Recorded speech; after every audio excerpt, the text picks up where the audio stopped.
I recently played an over-the-board game, and I played an 1800. I didn't know his rating of at the time of the game, but my opponent was very strong, and he's played lots of games. He's played so many games. I think he played thousands, and he's a very good player. And I'll just show you the game anyway. I thought there's definitely some instructive pointers for me to take away and for you to take away if you're looking to try and improve your chess. And I think, yeah, try learn from my mistakes and all of that. So anyway, we got into a Tartakow variation. I've fairly booked up on this. I've made a couple YouTube videos on the theory, so I felt okay actually going into this. Anyway, 92, rook e8, queen c2, and h5. Now h5 is a couple moves here. There's either g6 or there's h6, or I think there may even be king h8. But h5 is a move, and I think it's the most modern move, and it's probably the most popular now. And it's the move I don't know anything about. Was very convenient. And me not knowing this move really led to me playing. It's just an inferior move in the opening, as you'll see. So here I went bishop d2, and bishop d2 was just inferior to bishop e3. Bishop d2. Well, you will see why bishop d2 was bad, but just as a kind of just quick glance, quick explanation, just putting your bishop on a more central square is also controlling this. Looking at the c5 square was very crucial in the Caro-Kann, and kind of just also allowing the connection of the queen and the knight. And also there's another main reason, as you'll see. So knight d7, castles, knight f8.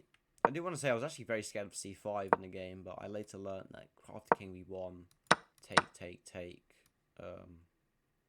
attack knight c5, I can really just move the bishop and just get along with the game. Also, there's a rook, maybe x-raying this queen, and it would have been fine actually. Anyway, that wasn't played. After knight d7, castles, knight f8 was played. King b1. Bishop e6, and now I went to c4, and now the bishop's on e3. C4 is the main. Going for c4 knight c3 is the main plan. But because the bishop's on d2, it's not a viable plan, as you'll see. So here I probably could have gone like knight g3, looking at these squares or this square, or I could have gone like knight f4, more direct. Because after c4. I leave this pawn weak if I want to go knight c3. After rook c8, this pawn's weak now, and after bishop e4, my opponent played. Now I went bishop e3. I've wasted a tempi. I've got now my opponent's probably actually got a slightly better position. Here I played a bad move. I played my opponent made a b5. I thought this was a good move. Opening up the center, and the whole game, I mean, about here I was calculating b5 lines, and I figured that they probably don't work yet, but after bishop b4, after this they do work. Anyway, I went queen b3 here. What's not a good move. A better move would have been like knight e2, just playing it simple. But I decided to, I mean, my opponent kind of had the initiative here, so I decided to try get counter the initiative, try get a bit of initiative back, but it did not really work. My opponent went queen a5 here, and after rook c1, my opponent takes.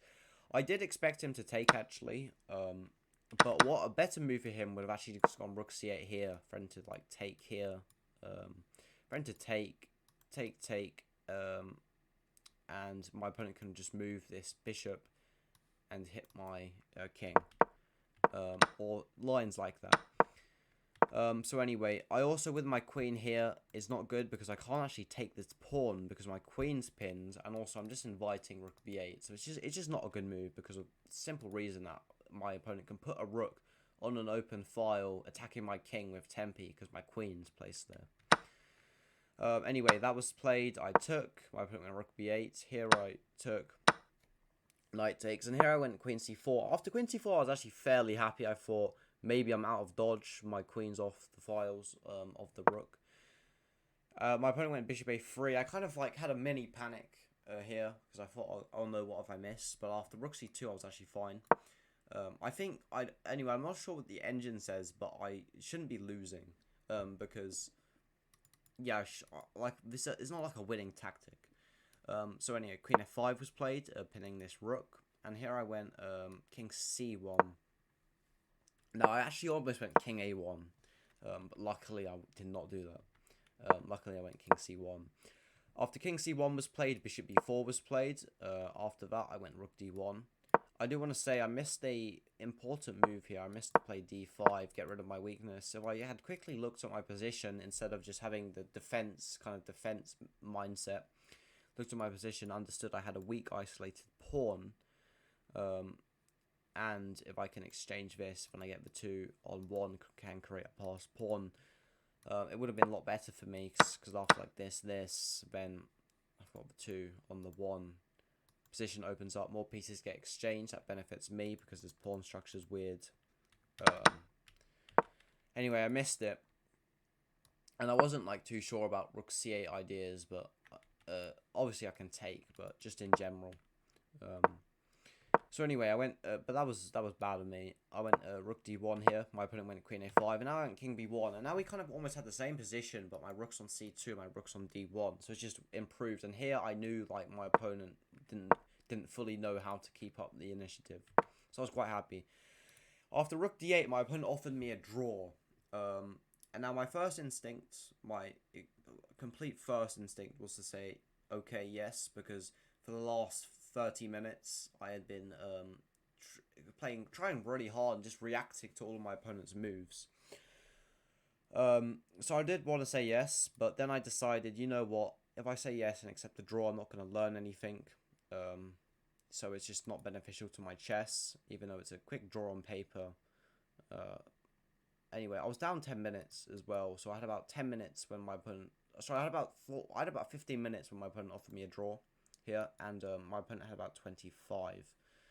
So anyway, I thought, you know what, I'm just going to play on. If I lose, I lose, but I'd rather lose trying and learning than to just accept a draw, play it safe. I went 94 here. I didn't really calculate. I didn't have much time. I think I was down to like 12 minutes here. And I just thought, it's one of those moves where I didn't like completely like go full on calculation mode. I just thought, you know, putting my knight in the center can't be dangerous. I did kind of quickly, I did definitely anticipate Queen F5 or Queen D5. My idea was maybe to go like F3. Or actually my idea was after Queen F5 to come back, and then after that come back and then try use the time to think. But anyway, I went 95. My opponent went F5. I spoke to him after the game. He said he wasn't happy that he played this move. I went 95. I thought after 95 it was quite good because there's no there's no F6 because his pawn's pinned. We've got the double split. Maybe Queen E2. Actually, no, Queen E2 that. But I mean, there's weak squares now. It's getting a bit better. I also, one thing that I've learned about my chess is that when I get to kind of more simplified positions, maybe with like one minor piece on the board, I feel like I mean, this is probably for everyone, but my calculation just gets a lot better. Like I just play a lot better chess. Anyway, my opponent here went Queen D5, what wasn't really a good move because I took Queen E6. Here I took Queen E6, Pawn E6, and Rook C6 on upper pawn. So now I'm very happy. You know, the whole game I've been really just reacting to my opponent's moves, trying to fend off the attack, and now I was extremely happy with this position. Rook B6. I played Rook C7 pretty much instantly. I had about 10 minutes. My opponent had about 18. Here my opponent went A6, and now I went Bishop F4 with the idea of going Bishop E5, planting my bishop on here, maybe swinging my rooks around, and just winning with trying to take on G7. But I missed the move by my opponent. I saw it instantly after I played it was Bishop D6, what it forces me to exchange. Anyway, Rook B to D6, and I went Rook C4, and I knew that I was temporarily losing a pawn here. King C2 was played, takes, and King D3. So luckily I was kind of okay. King F7 was played. Rook E1. I was very happy after Rook E1. After Rook E1, I thought I would probably win this game because this pawn structure is bad, and I can most importantly create a passed pawn here. So anyway, here I did want to say my opponent actually could have laid a deadly trap for me. That I saw it after King F7. I saw it about I saw about a minute before he played king f7. When he was thinking his position, I thought a nasty move of him would actually be rook e8, because after takes, you can after rook d8, and I felt like I would have actually fallen for that trap if I played instantly, because I only had about 6 minutes up this spot. I don't know, like 6 minutes here, so I thought, okay, if my opponent rushed it, my opponent quickly rushed rook e8, I could have been in trouble. Anyway, king f7 was played after rook e1. I was very happy though, but because more exchanges the better. Rook d7 was played. I went rook e6, rook e5. Sorry, g6 was played. Rook a5, rook b7, rook, b3. My idea was to swing this rook back and win this pawn. Rook b3 was played. I was very happy here. Takes. I'm up a pawn. This is weak, backwards, but maybe it's not so much of an important factor. Rook c6 was played. Rook b4, and now rook a6, and now after rook b5, I let my opponent take all my pawns. I had about 2 minutes. My opponent had 1 minute here, so I stopped recording my moves. I didn't want to flag him because he got a winning position before I could really flag him, but out of respect, I just resigned. Because it just felt really wrong. Because my opponent's like he was a very nice man as well. So it just didn't feel right, and it was a good game, and I just want to flag him over the board. But anyway, my opponent ended up mopping up my pawns, ended up exchanging rooks and putting his king on b8, and because all my pawns were gone, he just pushed this pawn. I can't show you exactly how it happened, but I did lose. And most importantly, it's like, I don't think learning how to draw this position is that beneficial. I think learning how to win this position is better, because I should have really won this position here. I just had a winning position. I think a4 here. After this, got to create the pass pawn. It still would have not been easy at all.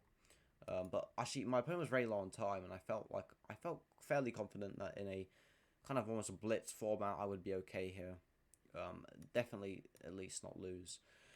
But anyway, that was that game. To summarize it in the 3 points I came up with was, one, I was very unprepared. This bishop d2 move was just it was a poor choice. I ended up going for a plan that normally revolved around with the bishops on e3.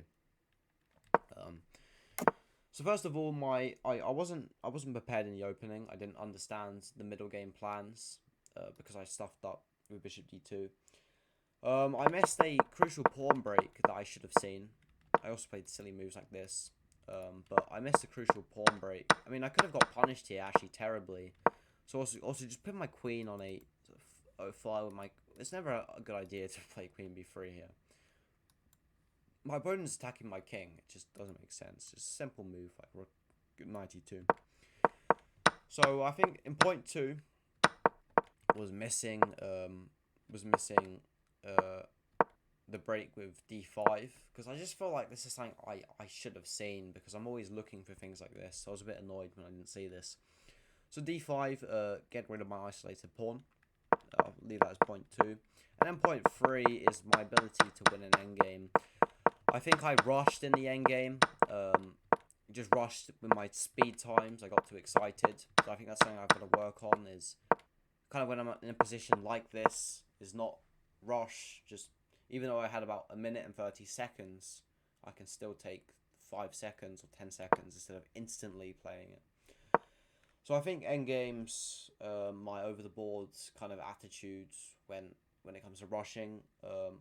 So first of all, unpreparedness in the opening, missing the pawn break, and just over the board endgame stuff, and just over the board stuff in general, just mindset. Anyway, that was the game I played. I wasn't that annoyed that I lost. My opponent was very nice. And I felt like I played okay. To some degree, I was fairly happy with my play. I wasn't extremely disappointed, but I was happy to know that I got in a winning endgame.